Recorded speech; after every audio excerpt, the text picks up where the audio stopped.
이 제가 플래너 이제 세웠던 거를 좀 가지고 왔는데 가지고 오셨어요. 네.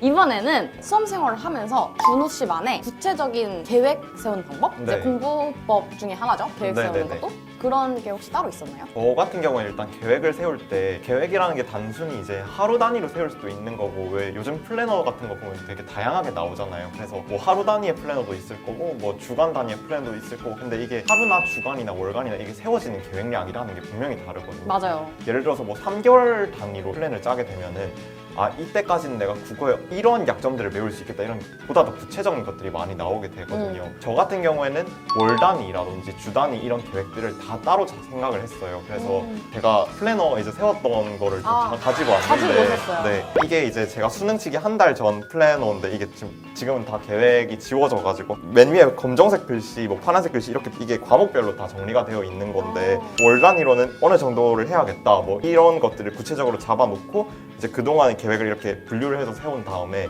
그러한 것들을 어떻게 더 구체적으로 이행을 할 수 있고 이번 주에 어떤 특이한 행사가 없는지 이런 거는 주간 계획을 이렇게 따로 세워서 주간은 어떻게 해야 한다 뭐 이런 거를 스스로 이제 좀 계획을 더 구체적으로 세우고 특정한 행사 같은 게 겹치게 되면 월간 행사에서 밀릴 수도 있잖아요. 그쵸. 근데 그런 것들을 이제 월간 계획을 세우다 보면은 큰 틀이 있으니까 또 거기서 안 벗어나려고 또 여유가 있는 날에 좀 더 밀도 있게 공부를 하게 되고 좀 그런 것들이 있어서 굉장히 좋았던 것 같아요. 맞아요. 근데 확실히 계획을 세우는 게 좋죠? 네. 안 세우고 하는 것보다는. 계획이라는 것이 반드시 이행을 하면 더 좋지만 네. 이행을 하지 못하더라도 자신이 가야 할 방향성이라는 걸 제시를 해주기 때문에 공부를 할 때 가장 힘든 점이 자기가 가고 있는 방향, 이 방향이 과연 맞는 걸까? 이 고민을 굉장히 많이 하게 되는데 구체적인 계획이 있다면 아 나는 이 계획을 따라가기만 하면 성공할 수 있다는 확신도 들기 때문에 심리적으로 안정된 효과도 가지고 올 수 있을 것 같습니다. 와, 말을 잘하시네요.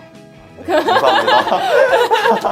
그러면 혹시 본인만의 공부법이 있나요? 나만의 공부법이 있었다. 이런 저 같은 경우는 공부를 할 때 사실 공부에 좀 재미를 붙이는 게 굉장히 중요하잖아요. 그러니까 맞아요. 막 공부라는 게 어쩔 수 없이 지치긴 하지만 하면서 좀 아 그래도 이건 좀 재밌다 약간 이런 느낌으로 가지고 갈 수 있는 게 필요한데 저 같은 경우는 워낙 이제 정리하고 막 이런 걸 좋아해가지고 노트 만드는 걸 굉장히 좋아했거든요. 그래서 이게 제가 또 노트를 한 권 가지고 왔는데 약간 자기 자랑하러 나온 것 같은 기분이 좀 들긴 하는데 약간 이게 제가 국어 지문 같은 걸 분석을 해온 노트거든요. 그래서 국어 같은 경우에는 뭐 이런 지문은 어떻게 읽어야겠다, 뭐 이런 지문의 구조라든지 세부 내용을 이렇게 정리해야겠다 이런 것들을 다 일일이 만들어가면서 좀 이런 게 저한테는 재미가 있더라고요. 그래서 좀 흥미를 가지고 좀 임할 수 있는 자신만의 방법을 만드는 게 굉장히 중요한 것 같아요. 수능이라는 게 어느 정도 유형화되어 있잖아요. 네. 그리고 이렇게 하는 게 진짜 좋은 것 같아요. 네, 그리고 이제 평가원이라는 기관이 굉장히 출제하는 데 있어서 패턴화가 되어 있기 때문에 그런 점에서도 이런 것들이 이점이 굉장히 많은 것 같아요. 맞아요. 재수를 한다 이러면 이 정도의 각오를 하셔야 합니다, 여러분. 구독하고 좋아요. 안녕.